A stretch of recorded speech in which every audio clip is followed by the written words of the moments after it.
What up, though? What is going on, everybody? Welcome back to another episode of the King and Deuce Show. My name is Deuce. I am joined by my co-host, King. How you What's feeling, my good? brother? What's good, everybody, man? Ready to partake in part two? It's been a Yes, great sir. interview. It's a great process. I'm loving this. Yeah. We definitely gonna have to start doing this a little bit more often, bro. What you think? Yeah, most definitely. Most I think so too. What y'all think? Did y'all enjoy this kind of content? Let us know. We appreciate everybody being here with us. We're gonna continue on with this interview here, the Tayshaun Prince interview, basically was what I call it, where he addresses basically his whole life story from the beginning when he started playing basketball up until the end of his career, and now his move into the front office. So we did part one because we knew this was going to be kind of lengthy. We did part one where he talked about his early childhood, his early days at college, University of Kentucky, the beginning of his career with the Pistons, winning the championship. So now we're going to get into basically 2005 onward, right? The following season after winning that first championship. By the way, we want to thank you guys for being patient, waiting for us to get on tonight. We were adulting today, right? Because as fathers and, husbands, we got things we got to take care of. So we do our best for you guys, and we ran a little bit late. So we appreciate y'all hanging with us, and we're going to make up for it with this interview and his reaction. So, King, any opening thoughts before we get into this section here? The first thing we're going to talk about here is the 2005 finals loss against the Spurs. You have any thoughts on that? Yeah, but before you get to that, though, I Yes, kind of sir. want to get into something that was brought up last episode. Oh, yeah, let's do it. Let's do it. Yeah, we read you guys' comments, and we appreciate all of your feedback. There was a question asked that I seen it when it was in the comics. We didn't miss it, but we were, up against it, so we didn't get a chance to answer everything. Well, Yeah. this one here is a very interesting one before we go into the Spurs because that's where it starts to go downhill. So Yeah.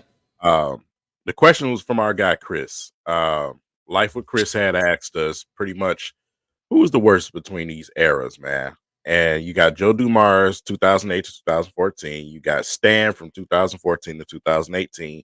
And then you got the recent Troy Weaver area. So I'm very interested to hear some of the feedback, just not alone in the comments, but from you too, Deuce. Which era? Can you throw that back up there? Yeah. Because this is my first time seeing this. Okay, 08 to 14. Yikes, man, that was a bad period. 2014 to 2018. 2020, 20. No, okay, so I have my answer. I already have my answer. Do you have yours? Yeah, I got mine. Okay, you want to go? You want to lead us off? Yeah, I'll go first. Lead on this one. Okay, do your thing. To me, it's between two, and it's between an obvious two, because one of these guys actually left us in a good position. So I have to eliminate Troy Weaver. He left us in a good position. He left us with space, cap space, and draft picks. And if somebody's departing, it doesn't get any better than that, right? Yeah. Stan Van Gundy and Joe Dumars. Stan Van Gundy and his stint here. And here's the reason why I can't pick Stan Van Gundy. Because of the team that we did have, I did have some type of belief in that team. I really did. He had too much power. That's true. But, the moves at the end were pretty much panic moves. In the beginning, Stan Van Gundy, he made some pretty okay decisions. You know what I'm saying? We unfortunately lost guys to injury. That derailed a lot of things. And that's where the panic button came. When I look at Joe Dumars, it is not even close to anybody in the league. I meant what I said last time. He destroyed us. It threw us into this frenzy for decades, trying to get back to that Piston style of basketball. You traded Chauncey Billups, you bastard. You traded Chauncey Billups. You didn't give Ben his money. It's just like little things, man. On time. That's without drafting Darko. And we talked about it last episode, the effect of drafting Darko and passing up D-Wade, Bosch, and Carmelo. Yes. Like it's not. It's bro. I don't want to say too much because No, I I don't got want you. to put too much thunder, bro. But No. Do your thing, bro. Cook. Yeah, now I'm just I'm saying listening just like everybody else. that's just where it is, man. You know, it's nobody can compare to what Joe Dumars left us with, and his decisions really killed us as a Yeah, franchise for a while. yeah. I can't argue with that answer. Um, I agree with you. My answer is also Joe Dumars. First thing I want to, because the way the question was framed, and it was a good question, but it only focuses on the back end of Joe's career as GM and president. I want to still give him credit for the decisions he did made to put this team together to be a winner before it all went downhill, because it did go downhill. I'm with y'all. For sure. But the fact that it had to go downhill means that we were on an upward trajectory at some point, right? And so toward the back end of his career, as a GM here, he didn't make good decisions. He just didn't. And with that, I'm with King, because I feel like it was just decision after decision after decision after decision. It wasn't just one. It was a lot of decisions consecutively in a row that just was like a body blow, like a gut punch. You know what I mean? Even with our cap space, with Villanueva and Ben Gordon, the free agent signings and all those things just got worse, continue to get worse. But here's why I also say Joe D. He had one job. One job, bro. He had one job. Sam Van Gundy had to wear two hats. Yeah. Right? He had to buy the groceries and then cook them. Right? Yeah. And hey, that's what he's paid to do. He got paid well for it, so I'm not giving him an excuse, but it is more difficult when you have to wear both hats. That's why there's only a few guys who have successfully done it. Yeah. Right? You got your Doc Rivers, Greg Popovich, a few guys who did it, and Rivers didn't really do it for that long, that well. But, Pop is pretty much the only guy you think about when you think about both guys, or a guy wearing two hats, right? Successfully. So that's why I say Joe D, because he only had to do that job. He didn't have to coach the team as well. Right. And that's why I say he left us in a bad position. Like you said with Troy Weaver, he left us in a good spot. He left us in this space where Trajan can really do some things. He has options. He has, flexibility. Right. And Sam Van Gundy got us to the playoffs. Right. I mean, yeah. I can't say him, because he's the one that broke the streak from 2009 to 2016. It was a 7-year gap from that period of time of us getting to the playoffs. He broke that. I still believe if that team would have had a little bit more time, man, they could have developed a little bit more, because you look at all the guys on that team when they left here, they all went and got rings, bro. Except Dre. Right, except Dre. That's a good point. That's true. So I will go with Joe D. If we're counting just that window of time, yeah, I will go with Joe Dumars. I'll have to. And I love Joe D. Good question. Yeah. Good question. With that, and so we just wanted to address that one, just to show you guys how serious we are about making sure we include everybody.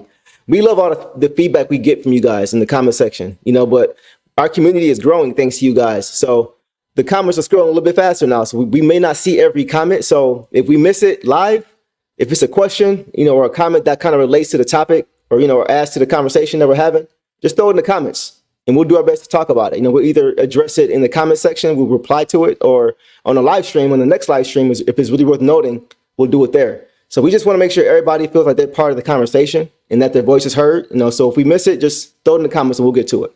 All right. Okay. King, with that, let's get to it now. 2005 loss to the San Antonio Spurs. Man, it's been 20 years and it still hurts just as much. I don't know about you. This is going to be tough for me. This is a tough conversation to have. This is a conversation that really isn't had amongst Detroiters. They always talk about 2004, right? But you don't talk about 2005 too much, because it's tough. It's tough to swallow even now. So with that, I kind of want to get your thoughts, if you have any, before we get into what Tayshaun Prince had to say about this 2005 loss to the Spurs NBA Finals. Rashid. And what hurt me? Who was she do? Just had to go try to double somebody. Stick to your assignment, big fella. Man. And especially, this is Big Shot Bob is one of the most annoying players that I have ever had the opportunity to watch. Yeah, I agree. He does nothing. But when it's time to make a big shot, here he comes, bro. Yep. It's annoying, bro. Players like him, Rick Fox. I Yeah. hate these type of players. You know, I do, bro. It's like, why are you here? You know, and Yeah. this guy, you know, the amount of rings that he got is ridiculous. Side note And about that. yeah, Side note, real quick about that. That was tough for me because I was a Lakers fan previously. I was a Kobe fan. I was, you know what I mean? Before LeBron, for me, was Kobe. So I was a Lakers fan. So watching him do it to other teams was great. Watching it happen to us did not feel did not feel good at all. So it was interesting, like seeing both sides of the spectrum, because I understood how fans who were not Laker fans, how they felt all those years. there's 2 times that hurt my heart the most. Mhm. That was one of them because we could have had a 2-peat. Yep. The other one was with the Bad Boys because we could have had a 3-peat. Right. Right. Those times hurt, man. They hurt, and it's both for one was a cheating situation, and the other one was just a brain fart situation. And then on top of that, Larry Brown, the way they was playing defense just pissed me all the way off. It's like, Was it something particularly that he did? it was with Tayshaun, man. You know what I'm saying? And it's just like, man, come on, dog. It hurts. Yep. It really hurts. It was a 2 or 3 minutes stretch in the fourth quarter where Tayshaun was guarding Tim Duncan.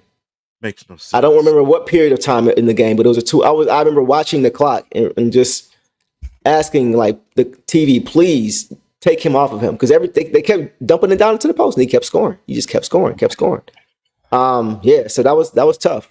That was tough, man. Yeah, we were supposed to repeat the repeat and go back to back the same way the Bad Boys did. That's what hurt the most, to lose in 7 like that. So yeah, I kind of want to hear what Tayshaun has to say about this now, because him being up close and personal in that series, you know, if it hurts for us, just imagine how it still has to feel for him. Imagine how that conversation has to go in their group chat that they have when they have it. Yeah. All right, here we go. We queuing up. Let's get to it. Yeah. So we know what that chemistry was just top notch. To win a championship and then come back the next year and go through wars again and get all the way back to the championship. Did y'all feel that y'all can back to back it? Did y'all feel like y'all defense was so good that we can do this again? For sure. Yeah, for sure. We was the only difference, obviously, just playing with a bullseye on our back. But we felt that we could definitely run it back throughout that whole year, man. We was just, you know, we had our ups and downs, you know, throughout the year. Obviously, once having a target on our back, but once we got through some bumps in the road and stuff like that and start getting our stride right before playoffs come, you know, we was still that same Detroit team that won a championship. Yeah. Mm-hmm. Now we get in the playoffs and we're playing, you know, some of those teams that we beat the previous year. Now we're playing a Miami who has Shaq now, D-Wade. You know what I'm saying? Now we go to San Antonio, who obviously Lakers had won their chips and stuff like that, but San Antonio was on top as well. So, you know, those teams, man. That was a bad year because nobody wanted to see y'all or the Spurs. They wanted to see us in Miami. And the Suns, with them goddamn Spurs, bro. I don't know. Tough. You Tough, remember man. that year, huh? Yeah, I remember. Everybody wanted to see us play that. You know, they wanted the destination cities. Right, Media for sure. at least. They wanted Phoenix and Miami, and we gave them fucking Detroit and San Antonio. I remember that. That was just like a bad No, he ain't lying. Excuse me. To repeat, man, it's so tough, man. You know, when you talk about the grueling playoff series, playing 82 games, right? Like, we was a team that, you know, thank goodness, you know, we were blessed to not have many injuries on that team throughout our run. Yeah. You know, we was always, you know, going through each game, playing all of them. So, you know, we just ran up to a San Antonio team who was just as good as us, right? Go to 7-game series. You know, a lot of our bigs got in foul trouble. And, you know, once we got in that fourth quarter, man, like, just our guys being in foul trouble, and then Tim Duncan just had like a huge fourth, or whatever the case may be, and put him over the hump. Big fundamental. That's exactly what we were talking about, man. Yeah, we had the ultimate team that could go back to back. We just you talked about it earlier, right? Just a little bit of luck here and there, or one momentum swing here and there can change everything. Everything. Did it surprise y'all when Larry retired? in that offseason? Uh, Or have y'all had a sense of like, yeah, he might be done? there was rumblings through the middle of the year that he wanted to, go back into the front office. He wanted to, go into the front office. Obviously, Cleveland at that time, there was talk about, I think it was Danny Ferry at the time, maybe. I can't recall, but they were going to make a change or something like that, and Larry's name was being discussed in it. And there was some rumblings about that. And then obviously, I think from our end, from Detroit's end, I think management wanted Larry to speak on it, kind of put the fire out. And it was just kept going. So you know how those things go. Yeah. You know what I'm saying? And, so only having 2 years of Larry at that point, how good we were, obviously, the conversations like what happened, whatever the case may be. But, we were disappointed because Larry was the right guy for us, and, obviously it didn't work out, but there was rumblings throughout that whole season, or at least in the middle point, and from that point on, about him possibly leaving or going somewhere else or retiring, whatever the case may be. Larry was a big guy. He just always wanted new challenges. Yeah. He got bored. Like once he won that championship with us, he's ready for a new challenge, man. Yeah. That's him. Like Larry, he always wants a new challenge. Yeah. You know what I mean? So, that's why it only lasted 2 seasons. Next year after that, I know y'all been these last couple of years, y'all been going at it with. So that was interesting, bro. It was a few things I wanted to address. It's funny. One of those challenges that Larry Brown ended up taking on was coaching Cade's older brother Cunningham at SMU. Yep. And winning over there and be successful over there. So he always was looking for new challenge because he knew he could be successful wherever he went. That's why. Yeah. He knew he could be successful, so he just wanted to see what he could do. So yeah. The other thing, bro, we just talked about it with Tayshaun guarding Tim Duncan in that fourth quarter. We just talked about it. And what I thought was interesting, hearing it again, is that he said that our bigs were in foul trouble. Yeah. So it just makes me think, our depth, that's why I was thinking about, what if we would have kept that 2014 intact? If we'd have kept that depth.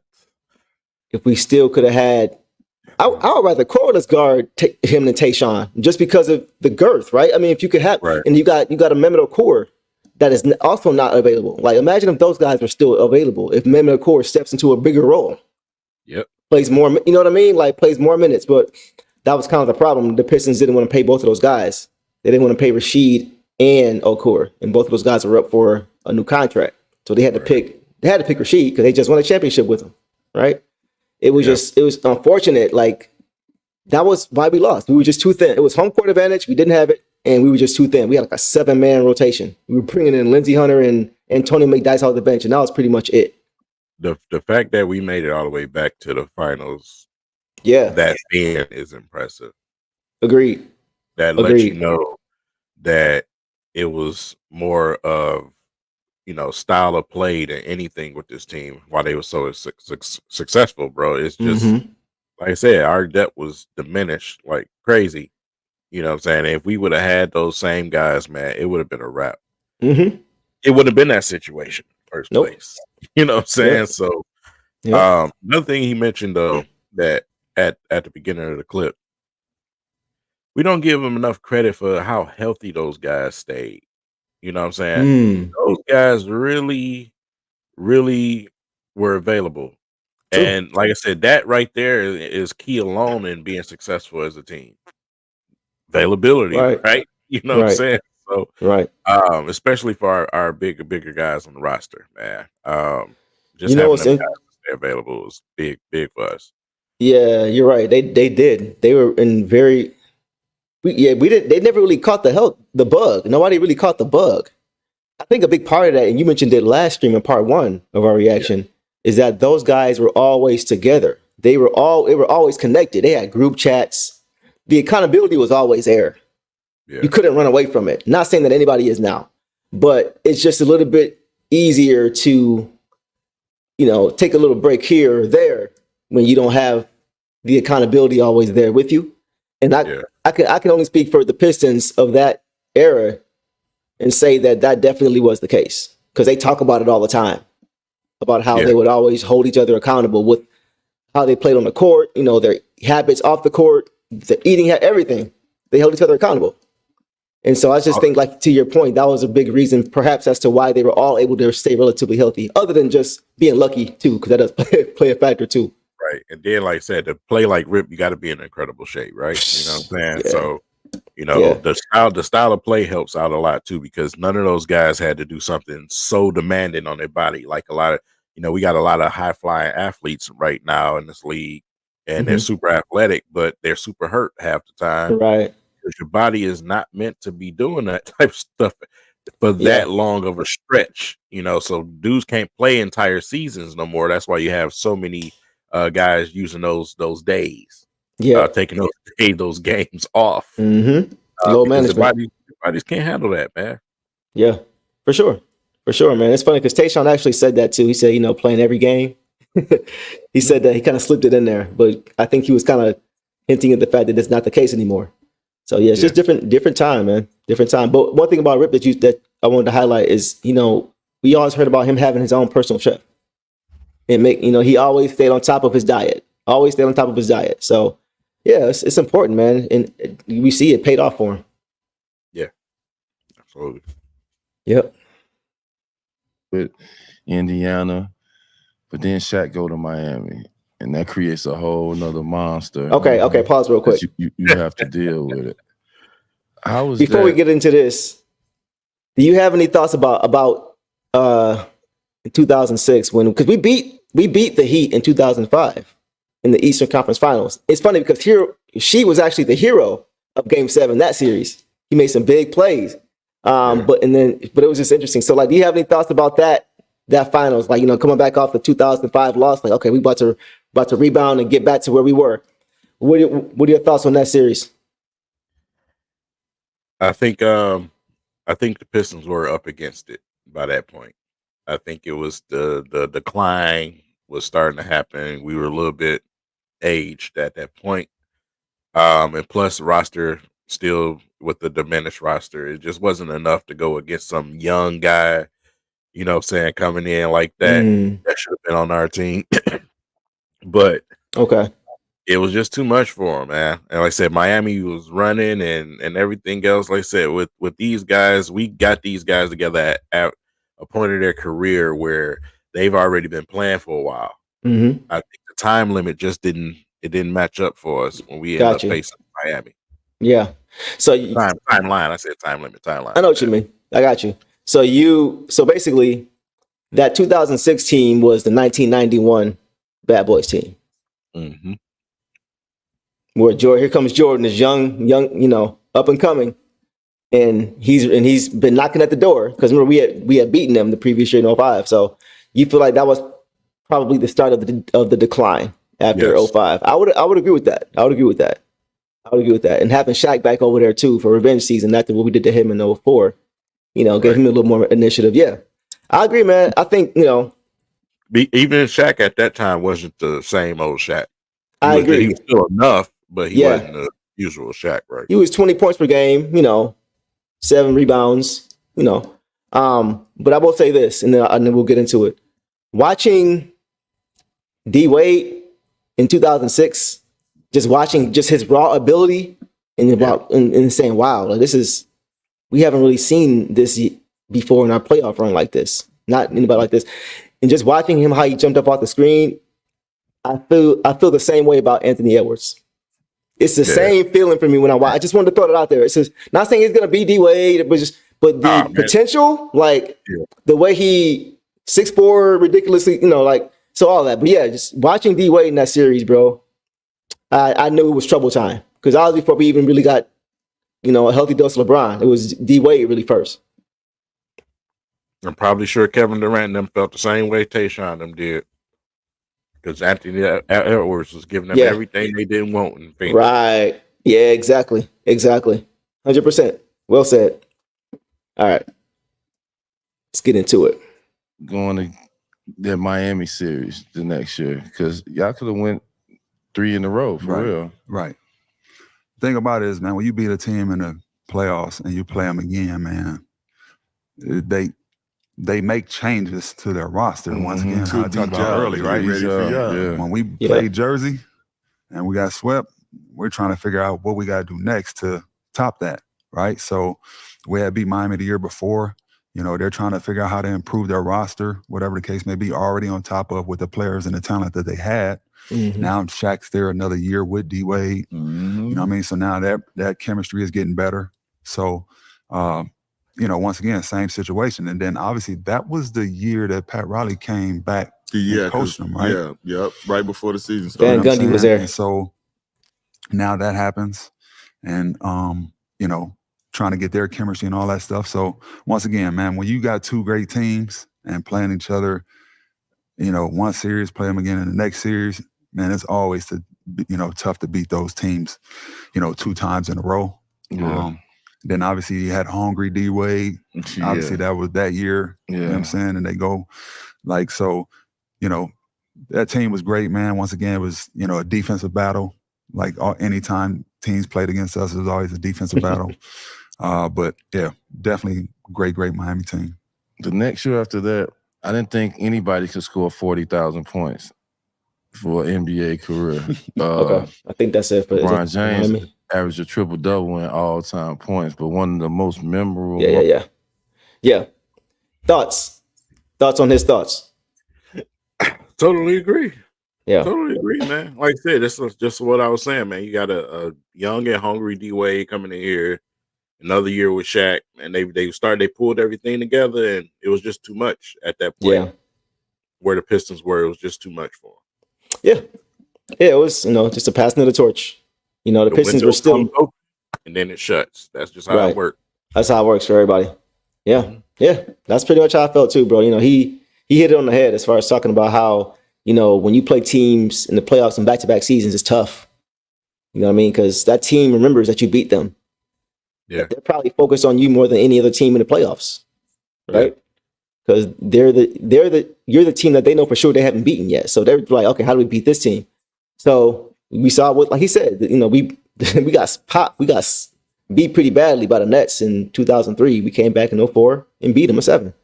Same with us, with Miami in 2005. We beat them in 7. It took 7 to beat them in 2005. So that's when I knew it was going to be a problem. Yeah. So when they came back in 2006 and beat us in 6, we couldn't even get to 7. And even the games that we won, they were tough. It was hard. Yep. It was hard, and Miami was never out of them. It was like, man, can the clock just can it drop to 0-0 already? It was that kind of thing. Watching the games, it was tough. So it was their time. I knew when they beat us, I had a feeling they were going to win the championship. Yep. Just they had the same type of mold. So yeah, they earned it, man. They deserved it for sure. Yeah, most definitely, man. Like I said, after that, the decline really started happening. And you seen now that, you seen, you definitely seen the difference in a lot of those players once they started to lead the Pistons. Right. The decline was real. And that's what let you know the Pistons was right there at that point. When you bring a guy in Rashid in at that point of his career, after he had played all them years in Portland, right, that was a short window ordeal where you brung him in here. It's like, look, we got a window to win a couple. Win that's now. why we brought you in here. Yep, win now. That's what that was, So yeah, once guys started to move on, it was a wrap. Yeah. And that's exactly when it started to happen. What you just said, when guys started to move on. That's when we lost Ben, right? In that offseason, 2006. That's when things started to really go downhill. For me, that's really when it started. And people always talk about Chauncey, and I agree. That was when it was over. But for me, it was over when Ben left. Yeah. They brought in Nazim Muhammad, and, we had Dice playing heavier minutes, which wasn't good for him. It's just, we didn't really have a true defensive anchor ever after that, after Ben left. It was tough. When you look at it, it's kind of a situation where you got to look at from Joe Dumars' standpoint. Okay. Why did he make the moves? Why did he not pay Ben? Why, with Chauncey and everything else? You got to look at it. The Pistons were winning a lot. We didn't have no draft capital. Right. We play in Detroit. We don't got a bunch of money. Yeah. We can't find certain loopholes that certain franchises pay people. We can't do that here. You know what I'm saying? So some had to shake. Yeah. And, somebody we love was going to have to go. And Ben turned out to be the guy, even though we could have paid Ben. We should have made that. They should have made that happen. Just out of respect. You know what I'm saying? Yeah. But we see it all the time. Yeah, just tough situation though. That's a tough situation when you think about it.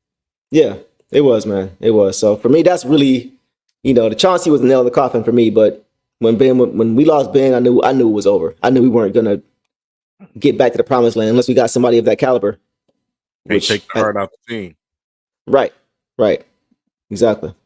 So now we are going to talk about 2007 when the GOAT took on our Detroit Pistons all by himself. All by himself. After they 2007. After they was done already, but okay, all right. Yeah, it was only 1 year after D Wade did it. Oh, you trying to look at you for real? First time he went to the finals. I can't even. Hold on. Pause real quick. I got no. I just want to do the intro. So I just want to talk about it. So this is the year when I felt like LeBron and D Wade are taking over the Eastern Conference. I didn't think we were even going to get back to the Eastern Conference Finals, to be honest, after 2007. But we did. But this was hard for me because LeBron was my favorite player, but the Pistons were my favorite team. And I was afraid that I was not going to like him at all after this series. And for a long time, I didn't. But this series was very eye-opening for me as far as to our time being, like you mentioned, our time being over, our reign being over. I knew for sure by this point. So let's get into it. You got any thoughts? No, yeah. At this point, I was a Mavs fan at this point. Okay. And I mean, I knew it was over for the Pistons at this point. By the time we played LeBron, it was like, okay, it's a wrap. Like, what are we even talking about here? Yeah. You know what I'm saying? So, of course, I'm not giving him no credit. It's just not going to happen. You couldn't give him credit. You couldn't give him credit. The team was old, bro. It was a wrap. You've given him credit before, though. Yeah, but still, when you were thinking rationally. Anyways. No, but seriously though, at that point, man, I had already moved on back to the West Coast. Like, I got to find a temporary team to watch, not root for, but watch, and you know what I'm saying? So, yeah, at that time, the Eastern Conference was starting to become that decline of the Eastern Conference again. It was heading in that direction because we weren't the only team that had age, and then that was on the way out. It was the other teams too. It was, Indiana, the Nets, those teams. They weren't there no more. Right. So it was a wrap at that point. Yeah. It was wide open. Open. And So let's get into it. All right. In Detroit, where he just kind of got in the zone. Tell us about that series, because didn't nobody think that the Cavs even had a chance of beating. For sure. Yeah. Most people didn't. Once again, same scenario, right? Play them the year before. Now they get a chance to play against us again. What I remember about that game, right, is I didn't recall during the game is 27 or 25 straight points. Like, during the course of the game, you don't know. You have no clue. Like that. He rolling, but you don't know he got 25 in a row. Yeah. But he rolling. Yeah. You know what I'm saying? And, at that time, man, like, he was still obviously trying to find himself. You know what I'm saying? They were still trying to find pieces around him. Obviously, that the league felt like, which most people did, like they didn't have enough talent around him to be able to beat Detroit, right? But momentum shifts, momentum swings in playoff series, man, could always happen, right? And he had a fourth quarter and overtime that just was obviously we couldn't do anything at that time to like slow him down. Yeah. Right. The thing about Bron back then was like transition, pick and roll game. If you don't get that under control and he gets rolling in that, then everything else he starts rolling. Remember, he wasn't a good jump shooter back then. Yeah. Nope. He wasn't doing a whole lot of posting up and all these other stuff. It was a lot of just pick and roll and transition. Downhill. But in that game, once he started like getting downhill, then all of a sudden he tell everybody get out the way. Let me ISO. Let me, you know what I'm saying? Because he's in that, in that zone. Y'all been in that zone before. You know what I'm saying? You just start feeling it. So we didn't know that. But, you know, after the game, press conference, all that, or, you know, They you throwing numbers did there. you- You like the fuck? LeBron scored 25. Right. Did he? Hmm. Had no clue. No clue. Yeah. After the first time y'all won a championship, you know, you got the block on Reggie. You played Is that the D it on for Kobe. LeBron? But what I noticed is Yeah, he going to Yeah. something. Okay.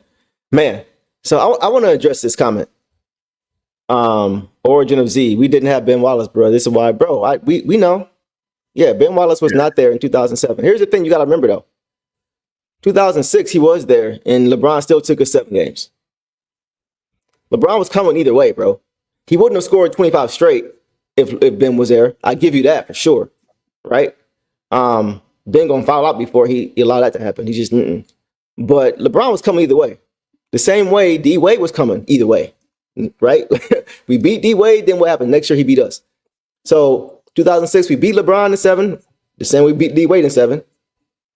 It was gonna happen at some point either way, right? Whether Ben was there or not, because we were on a decline and he was on the incline. It was just gonna happen naturally. That's why we couldn't even beat Boston in 2008. Couldn't beat. It was just happening. We were getting older. So I'm aware that he was not there in 2007, but I'm also aware that LeBron was also there and on the come up. And either way, he was going to take control of the Eastern Conference.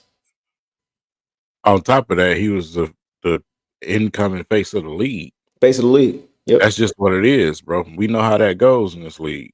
Mhm. You know, you become the face of the league, you get a little bit of the good side on the way. I'll just say that. You You know get a what I'm little saying? help. Yeah, You get a little help. I know you're not taking away from him. I'm just saying it is what it is. Yeah, that's just what Same it thing is. with Jordan. It's just how it goes for the. time. Yeah, exactly. Yeah. It was time for LeBron, D Wade, Chris Bosh. It was their time. It was a time. Yeah. Ours was over with. Right. Our Couldn't window last was- forever. Yeah, our 100%. 100%. Any more thoughts on that 2007 series against the Cavaliers? Not really. I mean, that was the story of that whole series, man, because like I said, at that point, I already realized the Pistons, that was it. Yeah. This was it. You know what I'm saying? I wonder what it felt like. Even if we would have got past the Cavs, I had no confidence that we was going to win the championship. Because we wouldn't have beaten the Spurs that year. No, hell no. We wouldn't have beaten the Spurs that they still were. I feel like they were more in their prime than we were. I feel like were they younger than us? I feel like they were younger than we were. They were younger, right?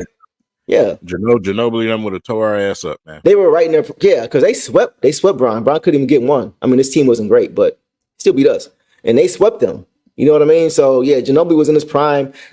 They were they were right in their prime. Even 05, they were in their prime. Parker was ascending, and by 07, he was right in his prime. So by that point, we weren't any better in 07 than we were from 05. We had gotten a little bit worse. So we wouldn't have had a chance. So I'm kind of happy we lost to Cleveland in that series, because I would not have wanted to have lost to the Spurs twice. Swept in the finals, probably. Yeah, I mean, because the Cavs beat us. You know what I'm saying? So I'm kind of, so that's another reason as to why he's my GOAT, because he saved us from another loss in the finals, which I would not have enjoyed at all. All right. That type of uncharacteristic category for him to be your GOAT, that's a common thing. It's just another feather in the cap, bro. I saw. You know, it's another one of the reasons. Yeah, sure. Okay. All right. So now, go ahead. Lay it out. Yeah. So we got a few more we're going to cover. We're not going to get to everything. Now we're going to get to his Olympic gold medal win. And King, I'll give you a second to cue that up. But yeah, that was a great experience, I thought, for him, man, to be recognized, especially because in previous Olympics, it was just pretty much all-star based until the one that Tay was in. So it was nice to see him getting his recognition for being one of the ultimate and consummate team players in the NBA. Yeah. Consider you a defender. Yeah. You know, Do it on a big stage for sure. we come up in the circuit. We played on, USA team. We was in high school, stuff like that. But to get asked to play on the big USA team, That's like the dream team. that's like the for dream sure. team. For sure. Every 4 years that it come around, you're recognized as one of the best defenders. You're recognized as a champion, one of the best players. To get asked to play on the Olympic team, how was that for you? The biggest thing about that, man, was like, obviously, in, 2000, 2004, right? The struggles, right? Especially in 2004. Like the biggest thing with that was like, it was kind of a blessing for me because you got to think about it. Like back when they were the dream team, right? It was, let's go get the top 12 dudes. Yeah. Mm-hmm. Let's go get the 12 best guys and we're going to go ahead and rock out. So once international basketball started improving, now you got to, as the USA team, you got to start improving your team and start thinking outside the box. Yep. What players do you need to get this thing going back right? Facts. Mm-hmm. So go get 5 or 6 superstars, but then yet go get another couple guys that are specialists or this or that or to complete a team. Mm-hmm. So it was interesting, like in 2007 when they, asked me to try out and stuff like that at the beginning, I was like, man, I don't know if I want to do this because man, we done went to 5 straight conference finals and finals. I ain't missed no games. Yeah. I'm tired, man. I'm going to sit this one out, get some Yeah. rest. Right. You know what I'm Take saying? my summer. And a lot of times they just be picking top dudes anyway. So why I'm gonna go through this trial process, put my body through this in the summer, don't make it, and then got to get prepared for this. So a lot was going through my mind. So I sat with Brian Colangelo, sat with Coach K and stuff like that. They asked me what was I thinking and stuff like that. So I told them how I felt. And they was just like, man, just come on board, go through the process. We really think you'll be special to this team. You know what I'm saying? Just, show us your worth. And when we get in this trials and camp and stuff like that. So I did it. I played on that 2007 team. Everything kind of went well. Had another thing coming in the next year. And once I made the team, man, it was just like, wow, another confirmation in my career, like what I'm doing on the court for a winning organization, winning team, not being an all-star, not being the best guy on the team, but recognizing what I'm doing to impact winning. Right. It's like that was confirmation on that 08 US team that, starting to get guys like myself and others, to understand the importance of what we do to help win basketball games. So that was another confirmation piece in my career. When they started breaking down the team of like, y'all went to 4 conference finals, y'all won a championship. I think that's it for But that. now after so long, you gotta change it up. Swapping shit out. Here they go. Yeah, you gotta change it up. I just realized something, bro. Them boys was tired, bro. By 2008, What? he just talked about how like he didn't have any offseason to rest. Like 2007 season they lost to the Cavs. Then he had to go try out for the, for the Olympic team in that offseason. 2008, and they still got to, because he said they had been to 5 conference finals. They still went to another one after that. Yeah. In 2008, so to make it 6 straight. So it's just like they boys were by 2008 conference finals. Them boys was tired, bro. They were probably just gassed and ready for it to be over. And like I say, you think about it, man. Those guys back then, they didn't have all the little technology and equipment we got like now. You know what I'm saying? So that's true. I mean, that's a lot of work to put in over the summer, with your body to try to stay in shape. Go 8 games, like. And then mentally too, man. Yeah. You're not getting a break. Oh boy, that's tough on your family too, man. That's a lot. Of course, tough. That's tough. It's tough. So the sacrifices you make, man. But by that point, they're probably just mentally just like tired. Like. It was a good run, fella. That's right. Yeah. So that's kind of what I got from that. But yeah, okay. So the last thing we're gonna get to is I think they're getting into it now. Yeah. The Pistons team breaking up. Yeah, the end of an era. The end of an era, man. When what we all suspected was becoming a reality. When the team started to kind of just fade to black and getting to the playoffs was a struggle. Allen Iverson, all that. So yeah, so we can all kind of stomach this together. Good Lord, here we go. Let's get into it. Some guys get traded. Chauncey get traded for Allen. Rasheed leaving in the offseason. Rip get a buyout. Like, to see something that was just so when I say just so perfect, so beautiful, the bonds you had with not only the players and their families, and the business started to kick in. Right. Like, all right, we got to make a move. Right. How is that to just see it? You go to them many conference finals, you come off of the Olympics, and then you just kind of see the team just being dismantled. And for you to be drafted to Detroit, playing for Rick Carlisle, then playing for Larry Brown, winning a championship, this is all you know. Right. You know what I'm saying? The biggest thing, when you look at guys' careers mostly, is, or how you would want it to go, in my opinion, is you would want to start slow and then gravitate and, reach the mountaintop. Yeah. A lot of guys, even though they would still take the championship, you don't want to take that first and then the mountaintop goes that way. You know what I'm saying? And while we were still on top for a long time, though, and having that success, the ultimate thing that transpired that ended up sinking the ship, obviously, is when Ben left in free agency. Yeah. Right? And it was one of those things and moments where, just like everything else, once something happens, we come together, talk about it, you know what I'm saying, this, and this. And obviously the year before, there was already talk about contract extension, stuff with Ben, whatever the case may be. He didn't do it, became a free agent. Obviously, at this time, we're still our team. Yeah. Right? And when you're on top for a long period of time, what does other teams do? Justin.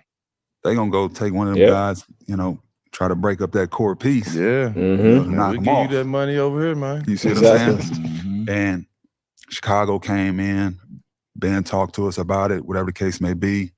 And the thing about us, man, we always kept it 100. You know what I'm saying?